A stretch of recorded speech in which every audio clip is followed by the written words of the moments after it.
മനുഷ്യന് ജീവൻ കൊടുക്കാൻ കഴിയുമോ? മെഡിക്കൽ സയൻസിന്റെ പഠനപ്രകാരം ഒരു മനുഷ്യന് ഒരു ഹ്യൂമൻ ബോഡി ഉണ്ടാക്കുക എന്ന് പറയുന്നത് അത്ര വലിയൊരു ജോലിയൊന്നുമല്ല.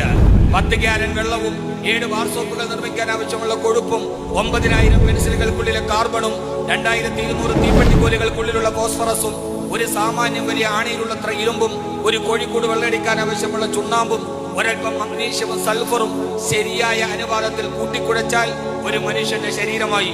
ലബോറട്ടറിയുടെ പരീക്ഷണശാലകളിൽ കൃത്രിമമായൊരു മനുഷ്യ ശരീരം ഉണ്ടാക്കാൻ ഇത്രയും അസംസ്കൃത വസ്തുക്കൾ മതി. ആയിക്കൊള്ളട്ടെ, എല്ലാ വിശാരദന്മാരും അവരുടെ ടേബുകളിൽ ഒരു മനുഷ്യന്റെ ബോഡി ഉണ്ടാക്കുക, കാലും കയ്യുമുള്ള കണ്ണും കാതുമുള്ള ഒരു മനുഷ്യ ശരീരം ഉണ്ടാക്കുക. പടച്ചവൻ ചോദിക്കുന്ന ഒരു ചോദ്യമുണ്ട്. അത് നിങ്ങൾ നിർമ്മിച്ചു കഴിഞ്ഞാൽ ആ കൺവീലി ഒന്ന് വളരാൻ, കണ്ണൊന്ന് ഇമ വെട്ടാൻ, പല്ലൊന്ന് വളരാൻ, കാലൊന്ന് ചലിക്കാൻ, എഴുന്നേറ്റൊന്ന് നടക്കാൻ